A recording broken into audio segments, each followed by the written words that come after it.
तो इसमें देखिए तेजस्वी जी युवा हैं, बिहार के डिप्टी सीएम हैं, एक तरह से समझिए तो डिफेक्टो सीएम है, असली सीएम है, क्योंकि पलटू राम के पास सिर्फ 43 विधायक हैं और तेजस्वी जी के पास 113 विधायक हैं। तो विधायकों के मामले में तो ये चाचा से भतीजा भारी हैं। तेजस्वी में एक हड़बड़ी पैदा हो गई है सीएम बन जाने की, है ना? थोड़ा मुख्यमंत्री बनने के लिए उनमें हड़बड़ी आ गई है। तो हड़बड़ी में वो लगता है कि जल्दी-जल्दी सीएम बनने के लिए कुछ में उनका दिमाग ज़्यादा लगने लगा है। जहाँ तक पलटू राम की बात है तो पलटू राम तो है ही, कोई इच्छा शक्ति नहीं है सरकार में। पलटू राम का तो एक सूत्री कार्यक्रम है कि पलटी मार-मार के सत्ता से चिपके रहूँ। अब तो पलटू राम के चमचों ने उनको चढ़ा दिया है, चने के झाड़ पर चढ़ा दिया है कि हुजूर तो प्रधानमंत्री बनने लायक हैं। तो पलटू राम खुद को पीएम मटेरियल समझने लगे हैं। एक प्रदेश संभल नहीं रहा लेकिन देश चलाएँगे। तो ठीक है, फ्लोटिंग रेस्टोरेंट अपनी जगह है, पार्क अपनी जगह है, जू अपनी जगह पर है, घूमने-फिरने के स्थान अपनी जगह पर है। लेकिन तेजस्वी जी को युवाओं के बारे में सोचना चाहिए। यदि आपसे युवा मतदाता बहुत नाराज़ हो जाएगा, तो चुनाव में तो आपको खामियाज़ा भुगतना पड़ेगा ना। तो ये सब सोचकर बिहार के भविष्य के लिए और तेजस्वी जी के अपने भविष्य के लिए उनको नौकरियों पर गंभीरता से विचार करना चाहिए। क्या नमस्कार, लाइव बिहार देख रहे हैं आप। मैं हूं आपके साथ सुंदरम कुमार। नई साल की शुरुआत होते ही लोगों की उम्मीदें नए साल में काफ़ी बढ़ जाती है। नए-नए काम होंगे, नया-नया रोजगार मिलेगा, नए साल के लिए प्लानिंग भी लोग करना शुरू कर देते हैं।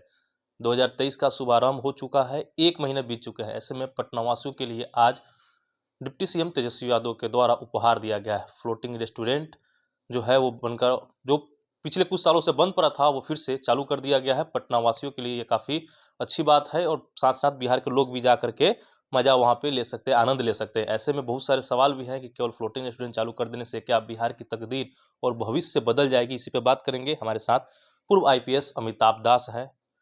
एक तरफ बिहार को आगे बढ़ाने के लिए फ्लोटिंग रेस्टोरेंट आज से चलाया जा रहा है, उद्घाटन तेजस्वी यादव कर रहे हैं। क्या इससे बिहार का तकदीर और भविष्य दोनों बदलेगा? क्योंकि लाखों बेरोजगार युवा की जब बात तेजस्वी यादव किए थे, 2020 विधानसभा चुनाव लड़ रहे थे, अब उसको दरकिनार कर दिया जा रहा है। जी ठीक है, मैं दर्शकों को पहले बता दूं कि ये जो फ्लोटिंग रेस्टोरेंट है, ये एक छोटा-सा जहाज़ है, पानी का जहाज़ है छोटा-सा, जो पटना में गांधी घाट है, गंगा नदी के किनारे, जिसको बहुत लोग एनआईटी घाट भी कहते हैं। उसी गांधी घाट के पास वो गंगा में तैरता है और रेस्टोरेंट का मतलब है कि वहाँ कुछ आपको खाने-पीने का सामान भी उपलब्ध है। लोग वहाँ छुट्टियाँ मनाने, खाना खाने जाते हैं और ये कुछ साल पहले भी शुरू हुआ था, लेकिन बीच में लगता है कुछ साल तक बंद था, तो आज उसको दोबारा चालू किया है डिप्टी सीएम ने। तो खैर अच्छी बात है, इसमें मुझे कुछ नहीं कहना। पटना राजधानी है, तो यहाँ अच्छी चीज़ें होनी चाहिए, जहाँ लोग घूमने जा सकें, दूसरे शहरों से भी लोग आएँ तो जा सकें, उसमें कोई बात नहीं है। लेकिन ये बात आपने सही कही कि सिर्फ फ्लोटिंग रेस्टोरेंट से बिहार की तकदीर बदलने वाली नहीं है। ये छोटा-मोटा राज्य तो है नहीं, 12-13 करोड़ की आबादी वाला राज्य है और एक बहुत बड़ी आबादी जो है बिहार की, वो युवा पीढ़ी की है, युवा लोगों की आबादी है। मतलब 18 से 35 साल के लोगों को युवा माना जाता है और उनके सामने जो अभी सबसे बड़ी चुनौती है, वो है रोज़गार की चुनौती। क्योंकि जो युवा हैं, वो शिक्षित बेरोज़गार हैं और यदि शिक्षित भी हैं, आप फिर भी बेरोज़गार हैं, तो इससे थोड़ा फ्रस्ट्रेशन होता है। निराशा होती है, हताशा होती है और जिस देश का या प्रदेश का युवा वर्ग हताश हो जाए, तो वो बहुत दुर्भाग्य की बात है। अभी देखिए जो साल बीता है 2022, यदि आप बिहार के युवाओं की दृष्टि से देखें तो वो बहुत निराशाजनक साल रहा। पूरे साल भर आप देखें कि जो शिक्षक अभ्यर्थी हैं, सीटेट बीटेट वाले लोग हैं, पूरे साल भर उनका आंदोलन चलता रहा। गर्दनी बाग में कभी खुले आसमान के नीचे लू चल रही थी, वो लोग बैठे हुए थे, कभी ठंड में बैठे, कभी उनको एक झूठा दिलासा दे दिया गया जुलाई में कि अगस्त में आपकी अधिसूचना निकलेगी। फिर वो लोग लौट गए, फिर आए, लाठियाँ चली, बहुत उन पर जुल्म हुए और शांतिपूर्ण प्रदर्शन पर भी लाठियाँ चलाई गई। इसी तरह आप देखें कि पिछली बार साल में 2-2 बड़ी परीक्षाओं का पेपर लीक हुआ बिहार में। एक बीपीएससी की परीक्षा का, जो बिहार लोक सेवा आयोग की परीक्षा है, उसके पीटी का पेपर लीक हुआ। फिर जो कर्मचारी चयन आयोग ने जो परीक्षा ली, बीएसएससी ने, जो सचिवालय सहायक की परीक्षा, उसका पेपर लीक हुआ। और ये तो मतलब जले पर नमक छिड़कने का काम केंद्र सरकार ने भी किया। केंद्र सरकार ने एक अग्निवीर योजना निकाल दी कि अब सेना में नियमित बहाली होगी ही नहीं, अब अग्निवीरों की बहाली होगी। 4 साल बाद पकौड़ा तलने के लिए सड़क पर उनको भेज दिया जाएगा। ये मोदी जी ने निकाला। इससे भी बहुत बवाल हुआ और बहुत लोगों में हताशा हुई, निराशा हुई। बहुत सारे युवा गाँव में सेना में भर्ती होने का सपना देखते हैं, फौजी बनने का सपना देखते हैं। इसी तरह रेलवे की जो परीक्षा हुई, आरआरबी एनटीपीसी की परीक्षा, उसमें बहुत धांधली हुई, उस पर हज़ारों छात्र सड़कों पर निकल गए। तो बीता जो साल है, अभी 2022 का साल है, वो तो बहुत निराशाजनक रहा अभ्यर्थियों की दृष्टि से, छात्रों की दृष्टि से। अब नया साल आया है, नया साल में भी 1 महीना बीत गया, दूसरा महीना शुरू हुआ है। तो इसमें देखिए तेजस्वी जी युवा हैं, बिहार के डिप्टी सीएम हैं, एक तरह से समझिए तो डिफेक्टो सीएम है, असली सीएम हैं, क्योंकि पलटू राम के पास सिर्फ 43 विधायक हैं और तेजस्वी जी के पास 113 विधायक हैं। तो विधायकों के मामले में तो ये चाचा से भतीजा भारी हैं। तो इनसे बिहार को बहुत उम्मीदें हैं और इन्होंने कुछ ऐसे वादे भी किए थे कि मैं पहले कैबिनेट की पहली बैठक में मैं इतने लाख लोगों की नौकरी लगा दूँगा। उसमें तो विपक्ष में थे, आज तो सत्ता में हैं, तो इनसे लोगों की उम्मीदें भी हैं। तो ठीक है, फ्लोटिंग रेस्टोरेंट अपनी जगह है, पार्क अपनी जगह है, ज़ू अपनी जगह पर है, घूमने-फिरने के स्थान अपनी जगह पर है। लेकिन तेजस्वी जी को युवाओं के बारे में सोचना चाहिए और यदि अपनी चुनावी दृष्टि से भी वो सोचे, तो देखिए 14 महीने बाद लोकसभा चुनाव होने वाले हैं, है ना?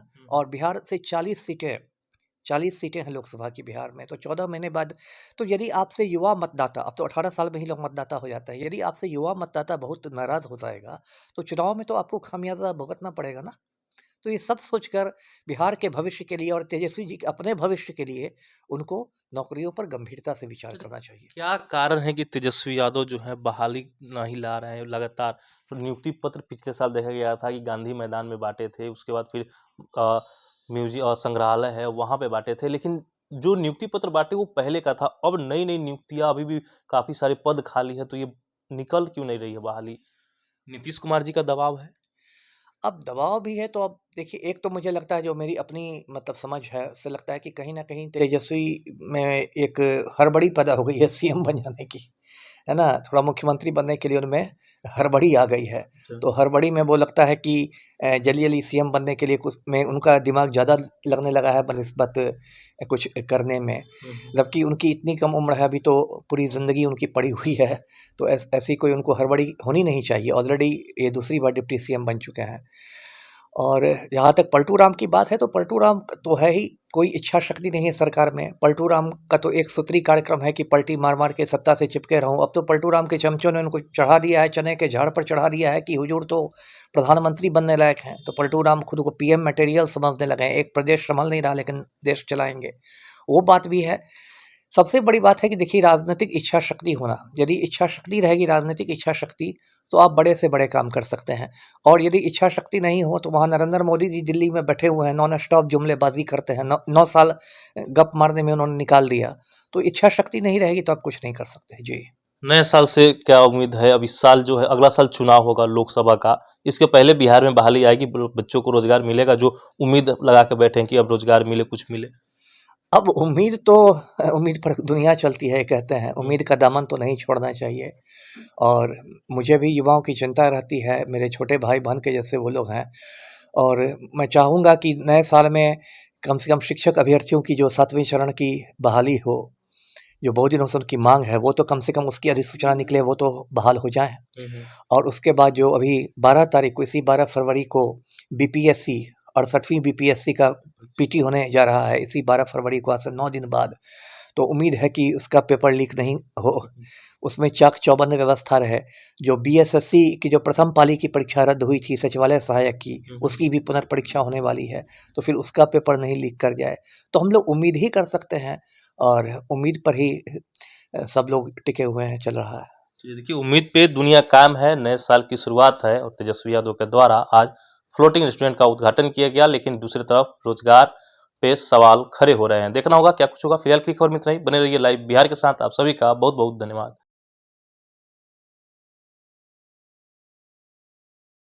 लाइव बिहार यूट्यूब पर सब्सक्राइब और फेसबुक पर लाइक जरूर करें।